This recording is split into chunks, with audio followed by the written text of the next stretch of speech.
We are live. KBF live tonight with Mr. Chad Hoover. Chad, you've been a What busy is man lately. What's going on, brother?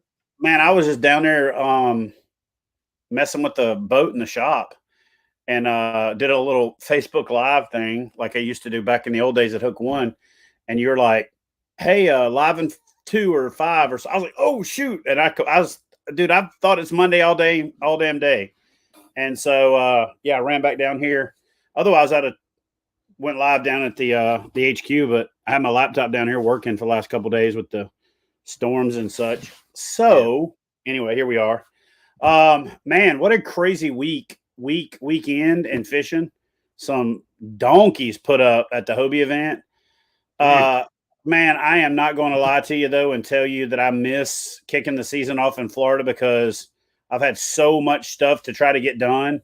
God bless them for kicking it off early, you know, but I still feel behind. I'm still getting some of the web pages updated. We're in the middle of the website overhaul. I've been working on copy and write ups for that, and Sam's been busting his butt getting the whole thing done. So we're trying to get that launched in the next week or so. We got some featured fisheries things for the state challenge and for the Catch 22 challenge. There's going to be some specific lakes in some specific counties and specific cities where there's extra bonuses for the Catch 22.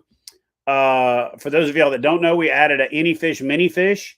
That's a year long, as many fish as you can catch from any species.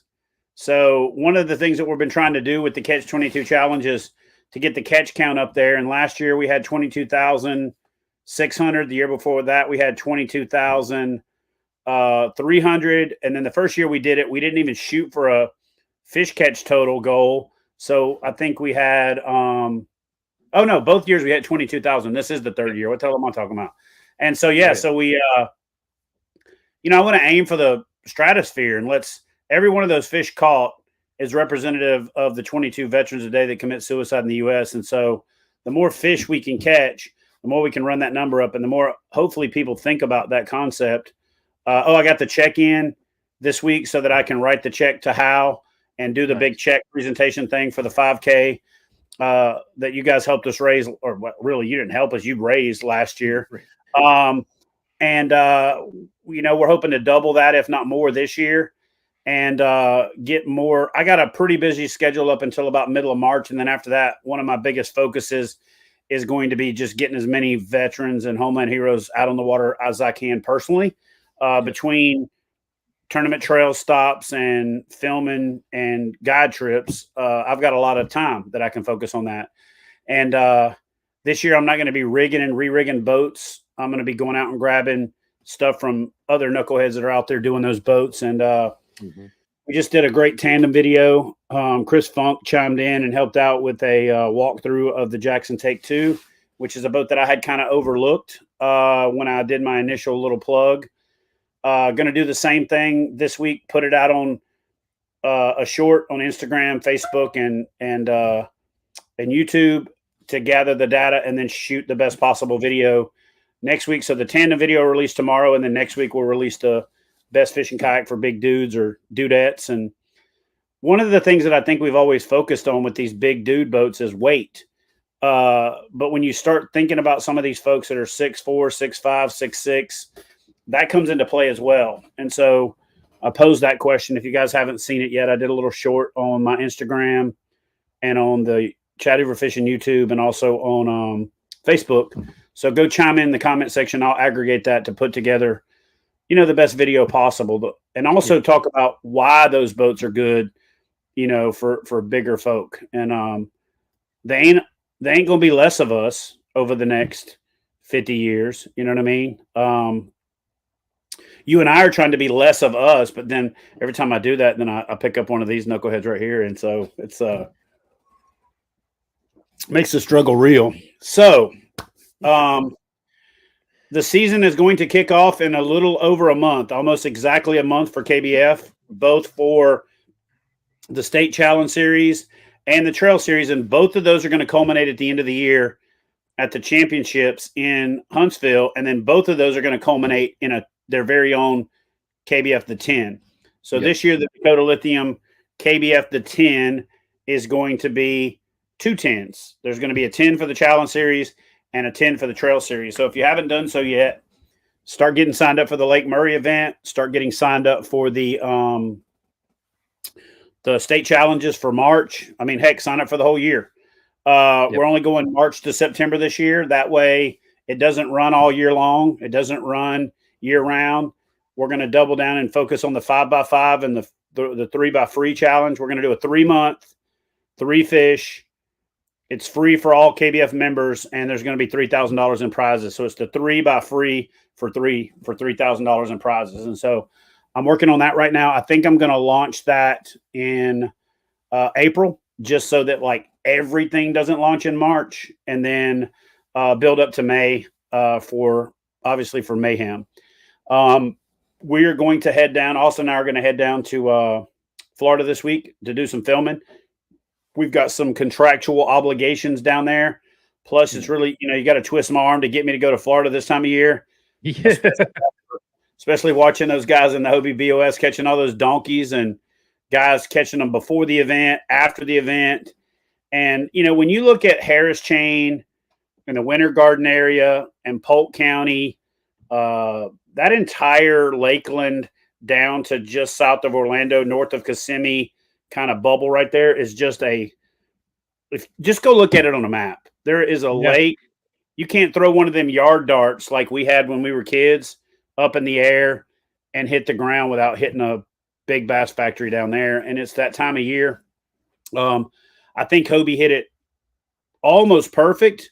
I think it's actually going to be better this week and next week. So this coming week and the week after that, and like right now. But man, 113 inches, 26-inch fish, 25 3/4-inch fish. Yeah. Like, come on, man.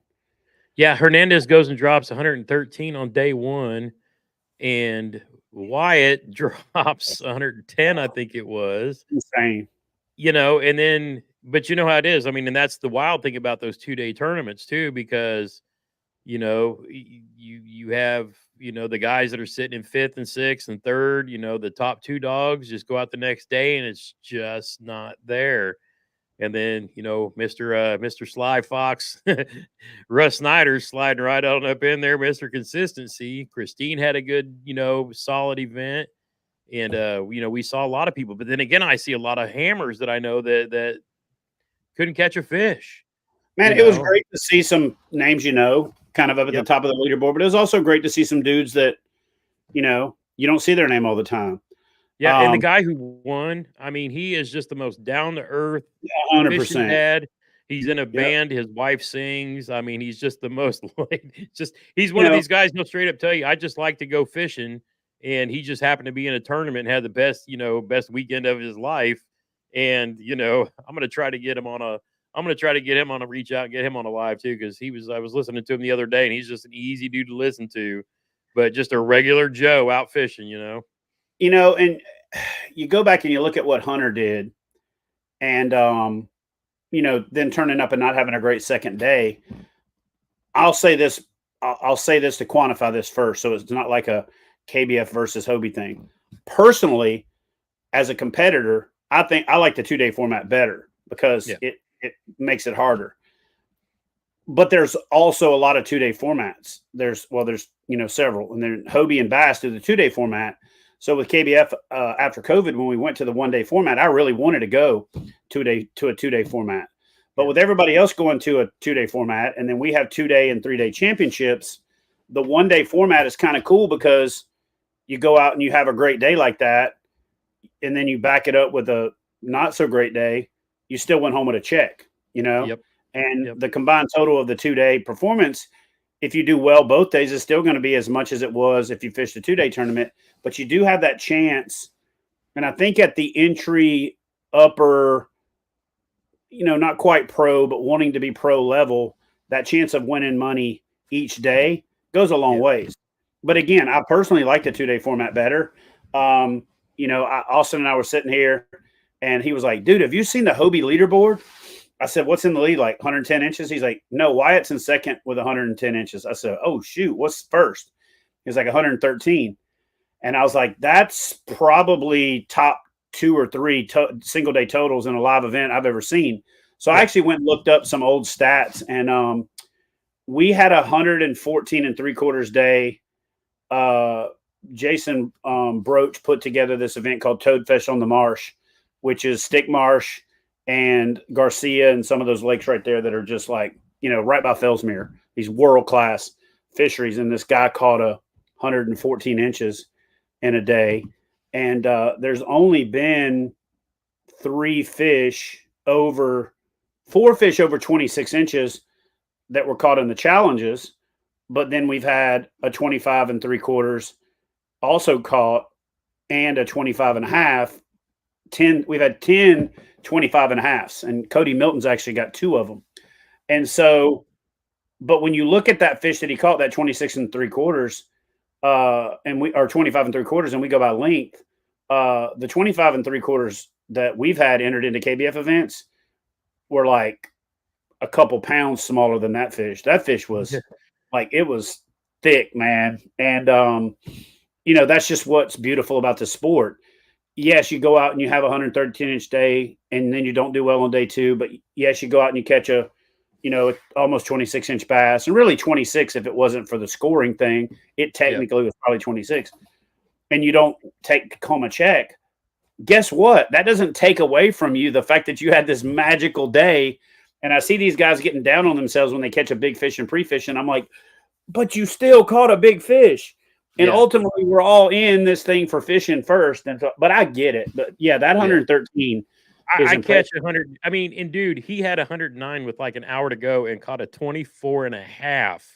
Yeah. Because I remember seeing the leaderboard like at 9:30, and the smallest fish he had was a 21 1/4. And I'm looking and I'm like, every single one of those 5 fish is my new catch PB, just straight up. And then he tops the day with a 24 1/2 with like an hour to go. I'm like, what I would cry about not having to check for about 10 minutes. And then I'd go back and be like, that was the best day I've ever had on the water. And think about it like this. There's a lot of people that couldn't catch that big a 5 fish limit in a year, much less in a day. You know what I'm saying? And so it's still freaking impressive. And so hats off to those guys. It looks like they had a great event. It looks like everybody had a good time. There was a lot of people. They all enjoyed the motors. I heard that much. There was a lot of people catching big fish. I mean, everybody knows how I feel about that. There's tournament. It was funny listening to Carl Jacobson talk about it afterwards, because he was out in his pedal drive, and he was stopping on the way back getting a motor installed. I've told people for a long time, and this is just how long I've been doing this, and I'm an old dude, and but I've been saying it from the beginning. There's kayak fishing tournaments that allow motors and kayak fishing tournaments that will. So back to where we're at right now with KBF, I had to take a break. I had to kind of shrink the trail down. Had some difficulties with our partner in Florida last year, so I wasn't going to try to go back there this year. Right. We've actually talked it through. There's a potential of going back there next year. I still think we're going to do the Kickoff in Murray. People forget how much of a big bass factory Murray is. I mean, last year we had so many 23+ inch fish caught there. It wasn't even funny. The year before that, we had a bunch of 23+ inch fish. Lots of big fish caught during pre-fishing. I'm looking forward this time to getting there and being able to fish myself for a few times without having to do a TV show or any of that BS, and just getting to fish and grind. I got to find out if I'm doing the Indiana Sports Boat Travel RV show and all that second weekend, or if we're doing the show at all. And if I'm not, I may very well get down there and jump in on that Bass Nation event. That's the weekend before ours. And so if you're planning like 1 week of the year, other than the KBF National Championship, where you can go double dip, that's a good opportunity to go fish a world-class fishery for, 7 to 10 days and have 2 shots at winning major events. You fish the Bassmasters doing their event on the weekend that we usually do it on.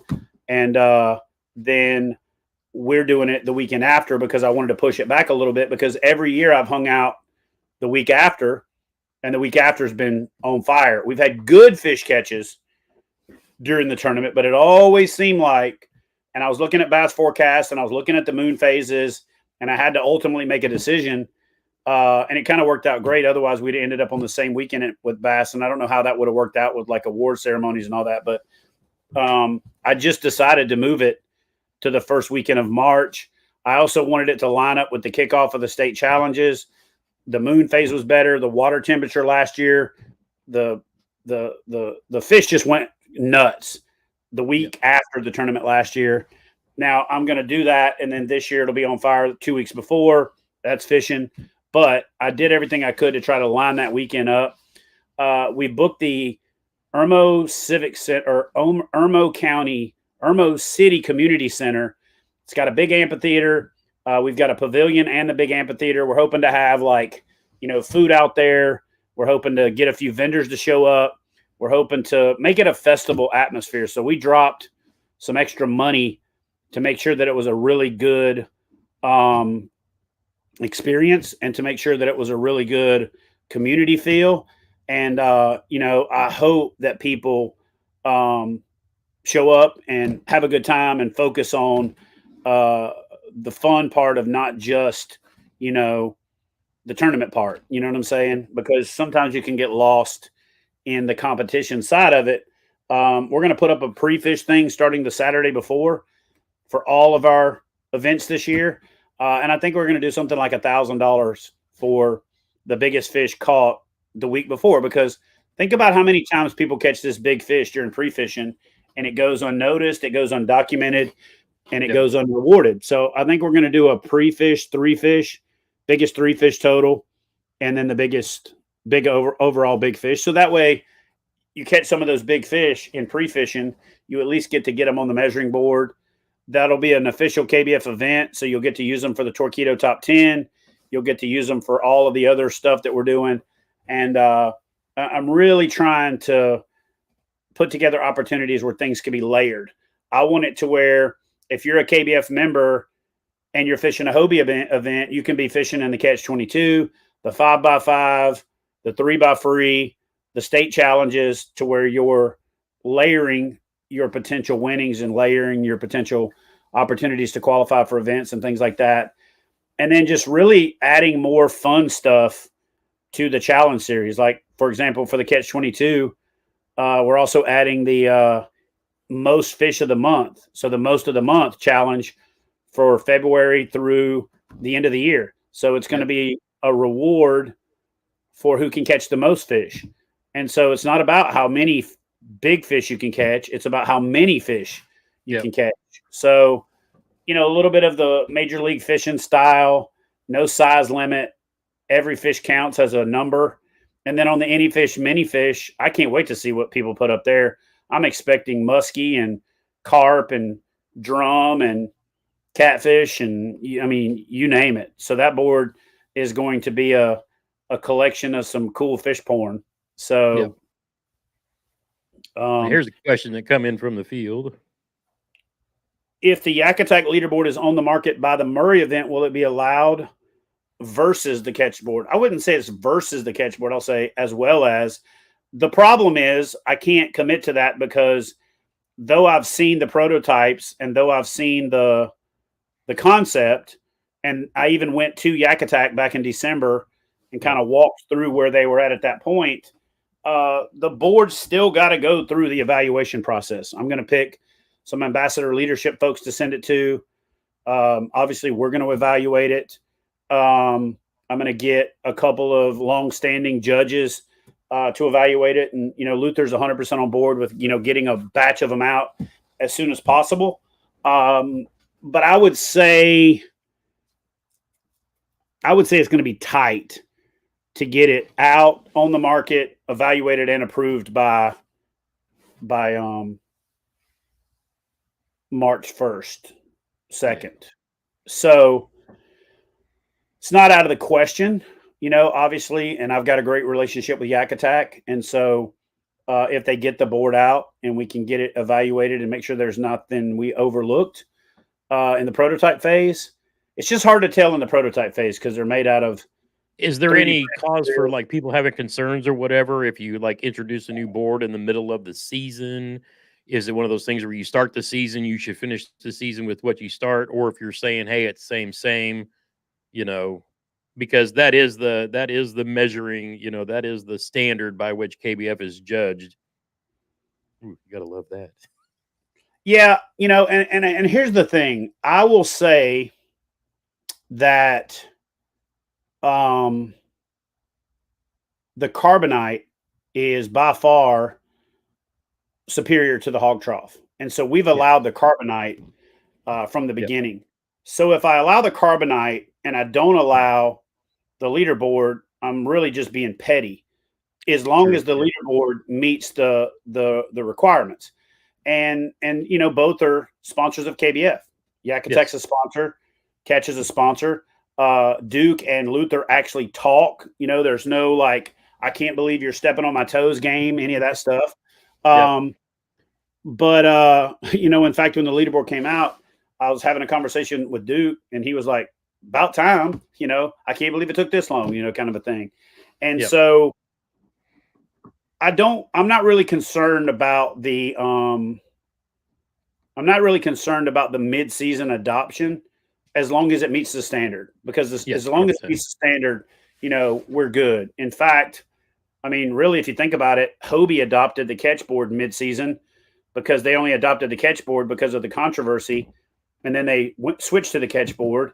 And And when I keep my finger on the pulse of what's going on, that year we had allowed the Catch X, the original Catch, the Catch Carbonate, and the Hog Trough, but we had already announced that we're phasing out the Hog Trough, and that they were only for state challenges. They weren't allowed for live events. And I noticed that, I don't remember where I saw it, but Hobie now allows the carbonate. And so they only allowed the Catch board, the Catch X, the aluminum board, Yep. for a couple of seasons. And so I imagine, since they're allowing the carbonate now, that's also setting the table for them to allow the leaderboard, once it becomes available and evaluated. Nothing against Yakatech or Luther, but we run fishing tournaments. They make kayak fishing accessories. Just because you make great kayak fishing accessories doesn't necessarily mean everything you make is going to come out and be like, bada boom, bada bang. Right. And so we're going to have to measure them. We're going to have to play with flex. We're going to have to check for any obvious modifiable things, that we dealt with the hog trough. But from what I've seen publicly, behind the scenes, the conversations that I've had, how communicative both Luther and John from Yakatech have been about the design, the process, the manufacturing, the materials, I don't foresee any reason why it's not available. In fact, I'm probably going to twist Yakatech's arm to be at the Murray event with some boards if they get them done, and we're not quite there yet, just for that very purpose, to get them evaluated. Maybe even get them evaluated during pre-fishing, and we can make a last minute approval if we need to. But we're not going to skimp on the process of evaluating it, giving feedback, the whole nine. And that process has actually already been going on behind the scenes with Yakatech. So, I'm not concerned about making a mid-season adoption, Gotcha. And with Yakatech's reputation in the industry, and I imagine with as fast as we'll get it approved, I imagine if we approve it, everybody will approve it.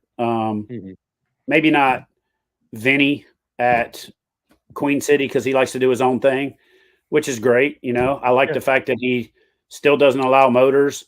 He'll probably stick with aluminum boards. He kind of does his own thing.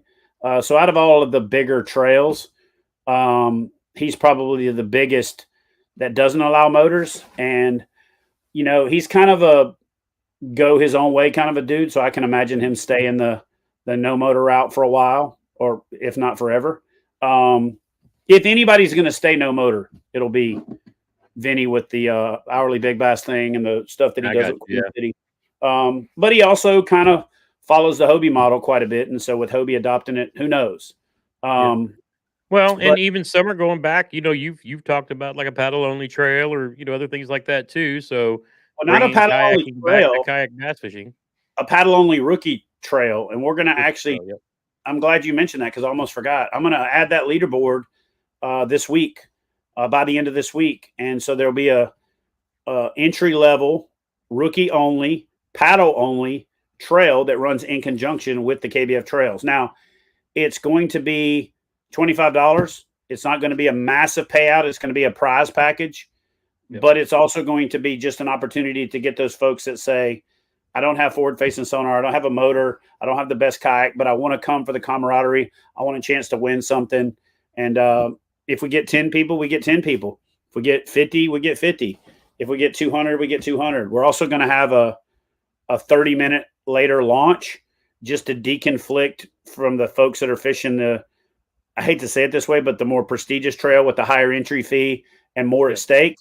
And so that way there's no conflict there. But by allowing it to be, by making it no motor, it really doesn't make sense to allow launching before sunrise. So we're going to make the 30 minutes before sunrise for the standard trail, and we're going to do like at sunrise for the paddle only folks. And there's going to be some people that love it. There's going to be some people that hate it. And I'm not doing it for the ones that hate it. I'm doing it for the ones that have been asking for it and say they want to try it. And we'll see how it goes, and then if it does well, then we'll break it off and do it as its own thing. But as of right now, tell everybody in here that might be interested, what do you define a rookie as?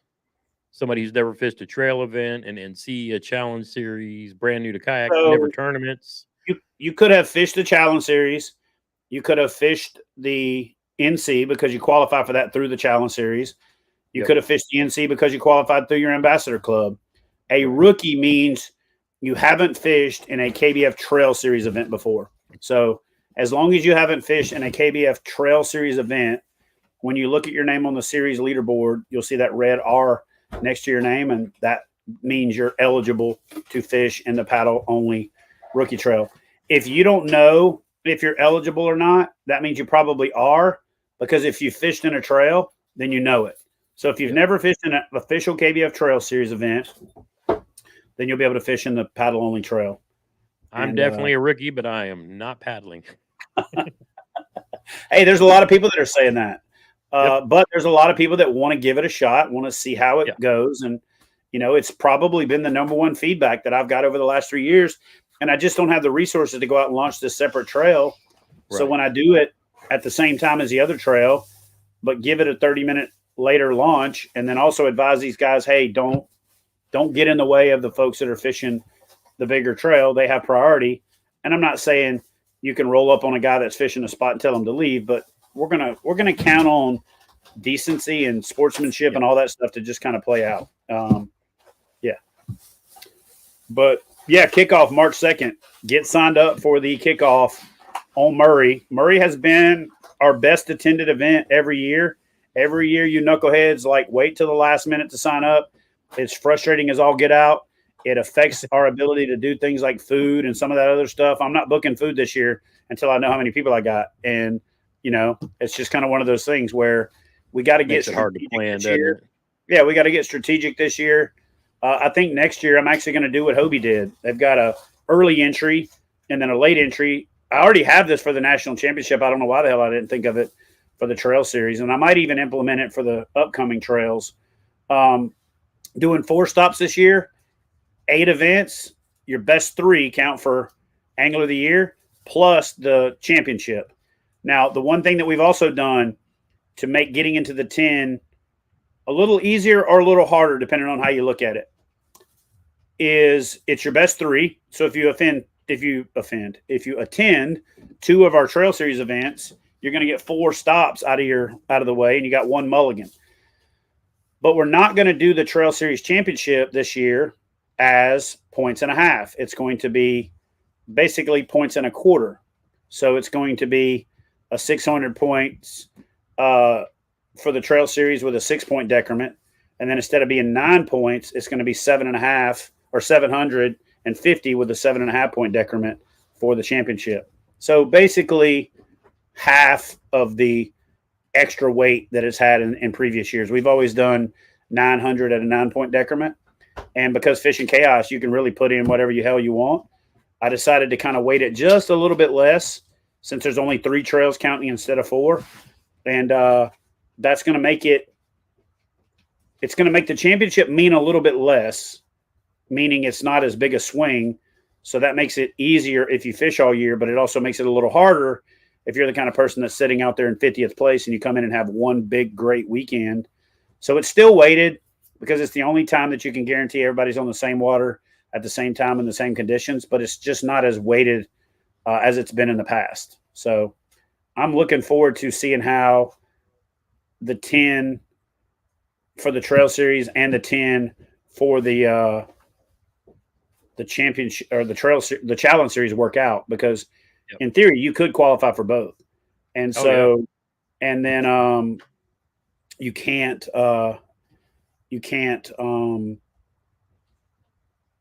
double dip. You know, you don't have to fish both, but you could in theory take on 20,000 instead of 10 because you could win both. Yeah, Murray, I hope to see you there, Murray and Don, and also Grand Lake will definitely happen one day.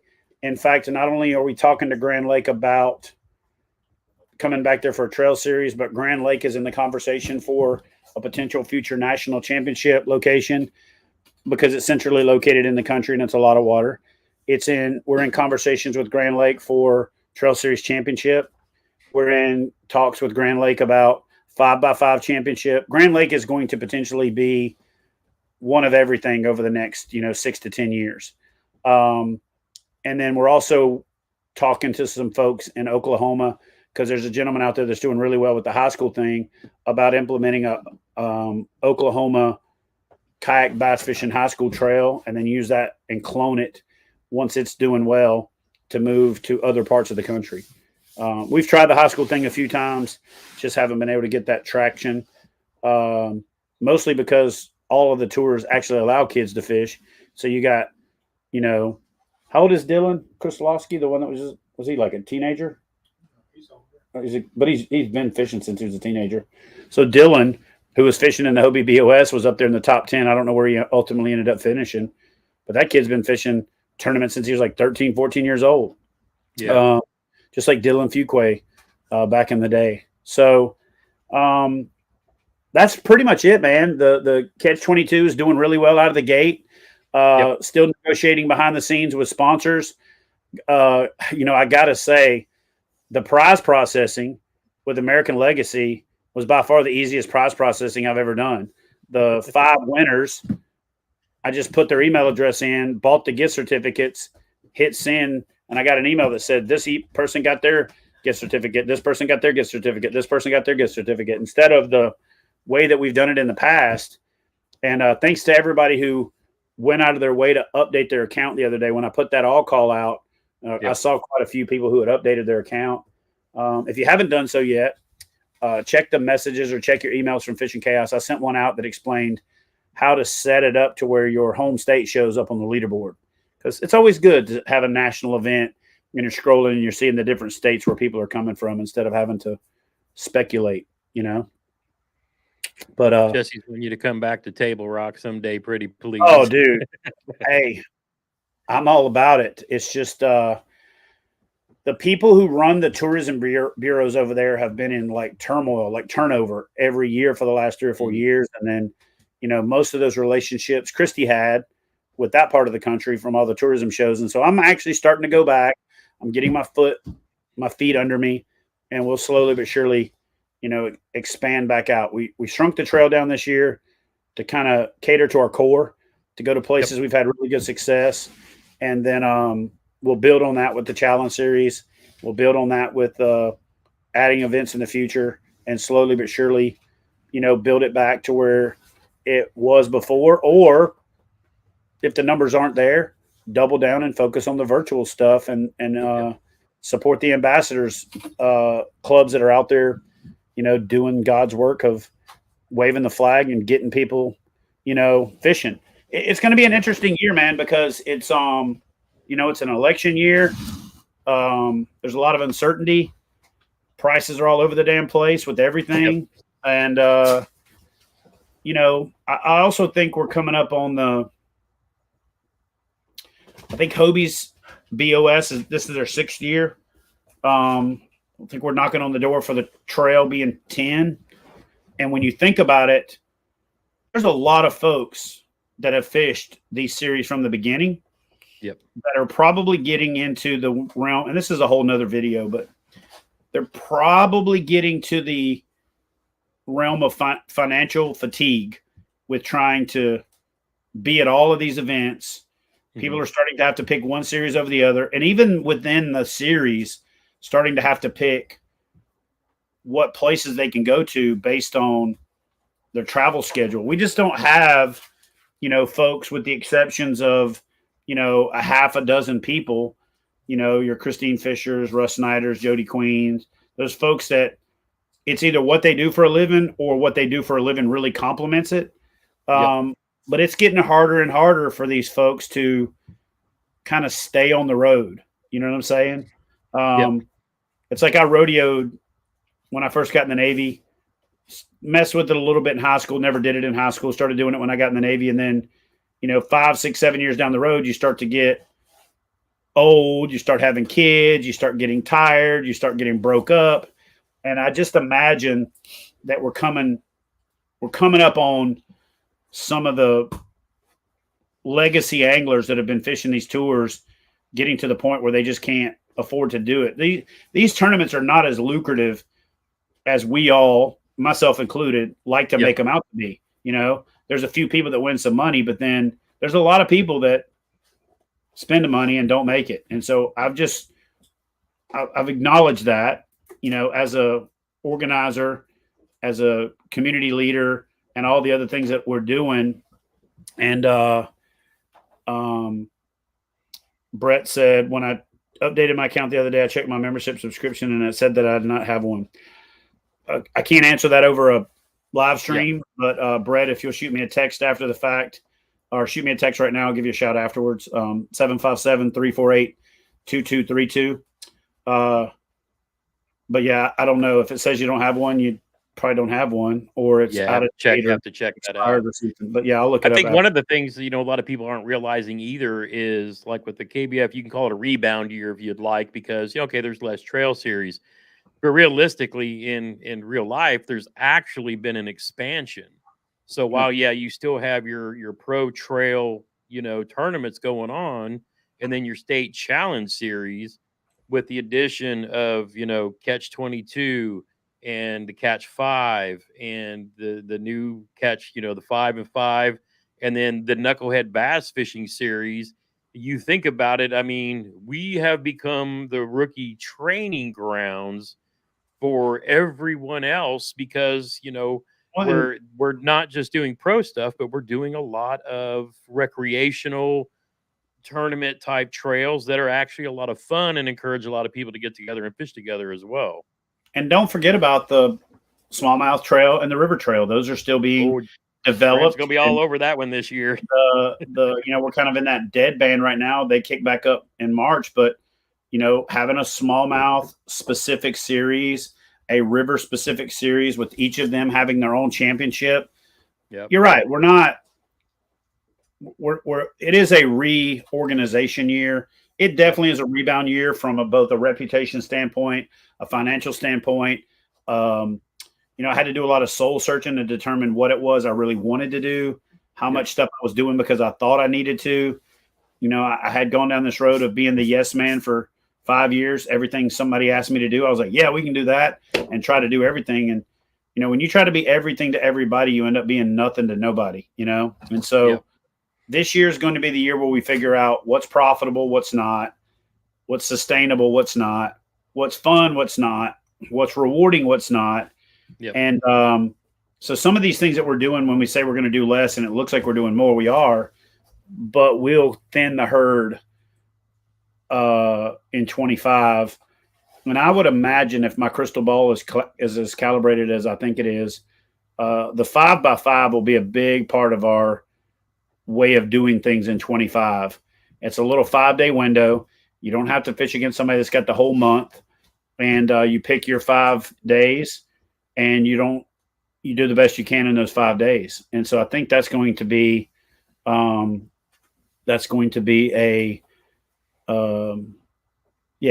fun. Ryan's always got from one of our KBF judges out there, because everybody's getting their new iPhone upgrades. Make sure you series anglers have your location services turned on. Yeah, man. So JT, that honestly, man, tonight that's all I got. I don't know if you've got anything else, but I appreciate you reminding me and putting this thing together, and let's talk about it. We're going to try to go live every week from now throughout the trail series, do updates on the Catch-22 catches. In fact, I want to do one update real quick. Have any of you knuckleheads gone and looked at what Dalton Albright has put back up for this year? Even he realistically probably should have won the Torquedo Top 10 last year. Derek Miller crushed him, but Dalton had like 5 fish DQ'd for not wearing his PFD and posting about it on social media that would have put him over the top. But that kid's got 5 of the top 6 bass. I didn't even look past the top 10, but he's got 5. He's got the top 5 bass in the Catch-22 challenge under the Torquedo Top 10 right now. And it's like, add that up and see what that 5 fish total is. You know what I mean? And good night. In fact, actually, let's do that. Was it 4 or 5? That is crazy. He's got 4 that I see there, and then Doug King has got the 5th. Yeah, I think Doug was 5th and moved up into 4th, but like, let's just do it. 25 and a half plus 25 plus 24.25 plus 24.25. Let's just give him a anchor fish of 22 inches because he's got an anchor down there somewhere. That's 121 inches. But if he catches another 24-inch fish, he's got 124 inches, 123 3/4 inches. That's insanity. So, but I mean, just donkey after donkey after donkey. And look at the one that's second. That one weighs about 2 pounds more than the first. Exactly. One. Yeah, exactly. And man, I reached out to him to ask him if I could come down and do a little profile video with him when I come down there, and he said, heck yeah. So I'm going to go fishing with him when I go down there, try to stay out of his way, watch him catch some fish, see if I can maybe slide in and catch one myself. But it's going to be fun. And I'm looking forward to a fun year, a way less stressful year. I don't care how you slice it. It can't be more stressful, than it was last year. So, get a hold of American Legacy Fishing and talk to Graham. Chad's he passes out the codes they give him. Who was that? If you've got any issues trying to use the code, just call Graham at American Legacy and he'll take care of you. What was that question? He was asking about the first quarter code. Okay. But I know several people that have used I sent the email out. You got to put it in discount code instead of gift card box on their website. Yep. That's been the biggest mistake that people are making. So try that before you try calling them. Try putting it in the discount code box instead of the gift card code box. Yep. And we'll rename it. Or I think we've already renamed it and we sent out a message. But in the future, I'll say it correctly. Because if I said gift card and you try to put it in the gift card box, you're only doing, what's intuitive. And so, I did the same thing. So, yeah. Yeah, man. But I know a lot of people have been loving that benefit. Yeah, text me about that membership. Yeah, and the cool thing about it is we get that benefit all over again in Q2 and then again in Q3 and then again in Q4. Yep. So right there, if somebody asks you, why should you join KBF? I mean, you get 4 times your money back as an ambassador membership just from American Legacy. That's not counting all of the other awesome discounts from our partners and sponsors. So, yeah, man. Well, dude, that ought to do it. What do you think? Y'all have a good night. With that said, we will see you all next week. Next week.